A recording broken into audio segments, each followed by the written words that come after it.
Hey guys, Desolator Magic here, and it's time to clear up one of the biggest MTG mistakes, and this one, oh boy, it especially pisses me off. You guys know that there's one thing I can't stand, and that's misinformation. People purposely, or even just unknowingly, spreading things that are not true. It seems a lot of people are in the same boat as me because, the whole fake news on Facebook, fake news on CNN, fake news everywhere, that's blown up lately because people are getting really sick of it. It's partly because they know it's not true and they just want things to be true. They think that everything should be true and not false because why not? It's just logic, it's just what's right. But also, they know there's people dumb enough to believe it out there, and that pisses them off even more. Seriously, people who still think that you shouldn't eat wheat even if you don't have celiac disease, and vaccines cause autism. Oh my god, I just want to slap those people. Those people are too stupid to be on the internet in the first place, but if they're going to soak up a bunch of fake news, it's even worse. So for the sake of people who are almost too dumb to function in society, I like the truth to be everywhere. Well, jumping away from Facebook and the whole news scene, the internet news scene, I should say, let's jump back into MTG. What's probably the number one biggest piece of misinformation that I have heard? I've heard some real doozies, like every deck should have 21 lands always, no matter what. Seriously, I have been told that by other people. But as far as just widespread misinformation, card advantage, okay? It's correct and it's incorrect, and that's the worst type of incorrect. In the most general sense, card advantage is important. Now, what is card advantage? It's turn 10 and I've got 4 cards in my hand and my opponent has 2. I have card advantage. Or I have, a copy of Anticipate, which is, gonna let me look at the top 3 and then I just pick one and draw it, basically. That's card advantage because I just +1. Now, each turn we're both gonna get +1 card. So if I can +1 or 2 or 3 additional cards, I now have card advantage. So I'm automatically going to win and it's always the best thing ever and I need to make my whole deck focus around card advantage, right? No, as soon as you get more specific, it falls apart. So once again, in general, card advantage is true. In the most general sense, if you have more cards than your opponent, it is an extremely good thing. Unfortunately, as soon as you dig a little tiny bit deeper past the most general sense and go into actual circumstances and actual deck design, it just doesn't hold true. I propose to you a question. What is more important? Scry 5 or draw 1? So you've got 9 unique cards picked out in a blue deck and you have to put in either contingency plan or I can't think of a blue card that just literally draws 1 card and that's all it does, but we'll pretend it exists. Should you draw that 1 card completely blind, just take the next card off your deck and put it in your hand? Or should you look at the next 5 and make sure there's not a bunch of crap that'll lose you the game? Now, the draw one will give you card advantage, but the scry one, you don't have to be a genius to figure out that that's the better choice. You're drawing completely blind, so first of all, 1/3 of your deck is land, theoretically. So you've got a 1 in 3 chance of pulling a land. If it's late game, you probably don't need that land. Now, if it's early game, you do. And that's the thing. It's not just card advantage, it's what turn is it? How many cards do you have in hand? What do you specifically need to draw? Are you just running prowess and another creature would be great, another land would be great, or another spell would be great? So you actually really don't care what's next. Okay, then you would want to draw the 1 card. It will effectively put you 1 turn ahead of your opponent. So even if you had, 5 copies, well, I was going to say 5 copies of the same spell, you better not.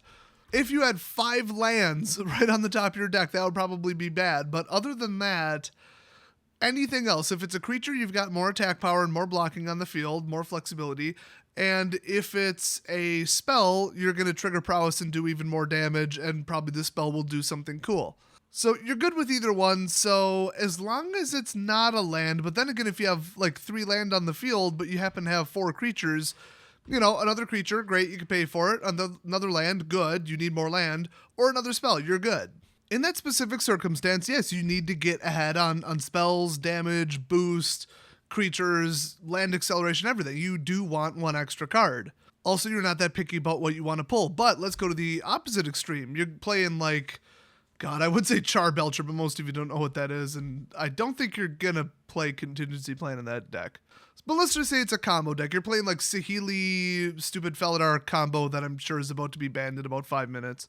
Oh, by the way, I heard from a friend of a friend that Wizards admitted, one of their staff members, that they screwed up and let that through R&D. I don't blame them. I mean, would you really consider Planeswalkers when you said any permanent? I mean, you should, but it wouldn't be the first thing on my mind. Like, I get it. Anyway, you want to get out Saheeli and then you want to get out Felidar. So, you just burn it up, draw as many cards as you possibly can, right? Well, no. Not all cards are created equal. In fact, the number of cards you actually want to pull is, 4 Saheelis, 4 Felidars. Let's say you already put a Felidar out, it got killed, and now you have another one and you put it out. Okay, now there's only 4 cards left in the deck that you want, and you'd be kind of happy with a third at that point Felidar as well. So let's say there's 40 cards left in the deck. Well, you got a 1 in 10 shot of pulling Saheeli. So you actually would want to look at the next 5 instead of drawing 1 blind. That would be way more helpful. Yes, you would have to wait a turn, but you got your combo. Let's say it was the 5th card and 4 lands were in its way. Your next 4 turns, you would have just top decked a land. I mean, you would have lost the game because of that. So not all cards are created equal in any circumstance other than the most general sense.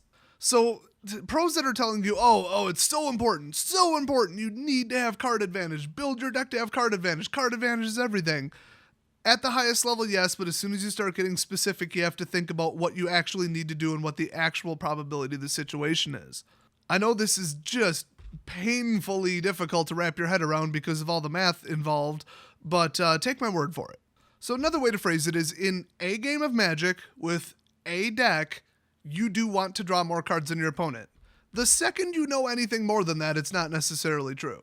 Is it a general deck with 40 creatures and 20 lands and you don't care what you draw? Well then, yeah, I mean, get some more cards in your hand, get some more stuff on the field. And besides, just what card do you want based on its density in the deck? How many cards would you be expected to have to go through before you pull the one that you need? That all goes into card advantage, because there is no such thing as card advantage if you drew 1 card and now, I'm up 1 on my opponent and it's a card you didn't need at all, like a land. Then it's not card advantage, it's just nothing. Now, theoretically, you just moved a card out of the way by drawing it and you're closer to winning, so there still is something to be said about card advantage, but usually they're referring to it being in your hand, like an actual playable card. Now, the whole myth got started because, nobody plays pure Drag Race decks except for in Modern. I mean, we're talking stuff where it just tries to speed past your opponent, win on turn 4 or 5, that's it. There's no control, barely any interaction, those types of decks. So, for the vast majority of other decks, they've got some kind of removal or boost, ambush, something like that. And that's just more normal. So, if you're running counter spells and removal, having 1 more card in your hand is very important. The more control and removal you have in your deck, the more important the average card is. And then it's kind of like quantum stuff. Until you actually see what card it is, until the result is determined, then you know whether or not it is card advantage or not. So when it's unknown on the top of your deck, yes, you probably should draw 1 or 2 more cards if you're playing control removal counters. But once you flip it up and it's a land, okay, now you don't have card advantage at all. You have nothing.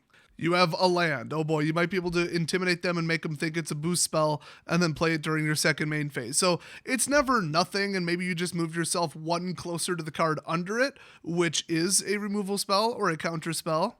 But just think, if instead of drawing 1 card or 2 cards, you could have put out a creature that scries once during your upkeep, like Thassa or a Sigiled Starfish, that would scry during your opponent's end step usually.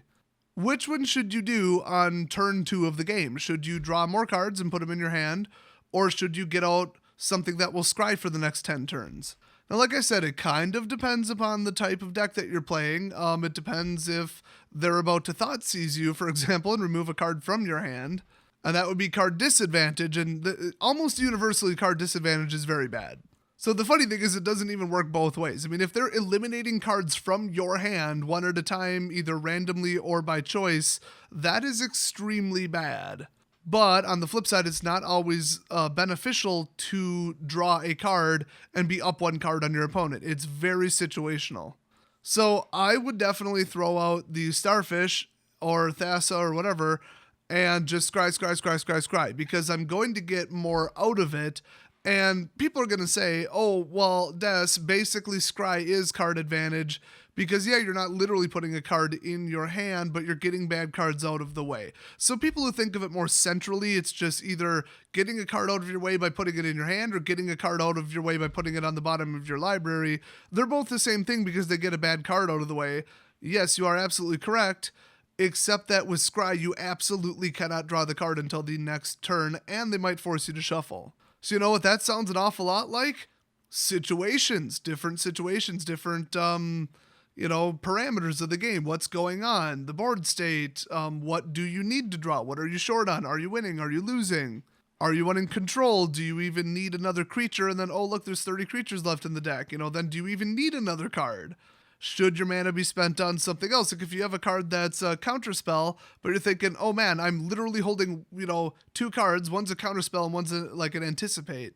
Do I need to load up my hand with another card or should I sit there and camp? Well, if you have 5 creatures and they have 1, camp on that counterspell. You do not need card advantage. It doesn't even matter if they have 7 cards in their hand.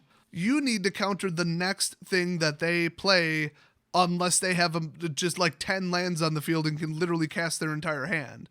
But then again, at least countering one of them of your choice would be better than countering none of them because you burn out your mana drawing another card, thinking, oh, card advantage. Well, card advantage is great until you lose the game. Shoot, I should put that on a t-shirt. That is a hell of a saying. I might send that into like a fortune cookie company, then somebody opens it who doesn't even play MTG. They'd be like, what the hell does that mean? I don't know, but it sounds pretty deep, doesn't it? So what would I recommend people do? Should they design a deck from the top down with card advantage and then as it gets more specific or while it's in play, while you know the board state, then handle it differently? Well, you already built the deck, so if you got nothing but card draw in it, you already kind of screwed up, potentially. The way I say it is ignore the entire term, just ignore everything about it. Just ignore it. Pretend you never heard the phrase card advantage, and when you're building your deck, when you're playing, no matter if it's turn 1, turn 20, just use math. And that's it. If you think about it, why not? Why would you not use situational math to make every single decision about what card to play and how to design your deck? It's pretty easy. Like every time that you would hit a card that's a draw, it goes on to the probability, the combined compound probability. Okay, maybe it's not that easy. I just realized I said, oh, it's easy. It's not easy at all. It's easy for me, but that would probably be in a whole nother video. But you got to break down the different branches of what could happen, and then negative results, you go like subdivide inside of them what could flip it to a positive result if a certain thing were to be true. Like if you draw your next card and it's a Gitaxian Probe, you get another shot at it, so then you would count that as a potential success, but then eliminate the card itself from the deck, shrink the size by 1, and then redo the odds again and adjust it to include Gitaxian with an offset of 1, but an increase in the odds by, the deck size minus 1. I know you guys just love math. It's just the greatest thing ever.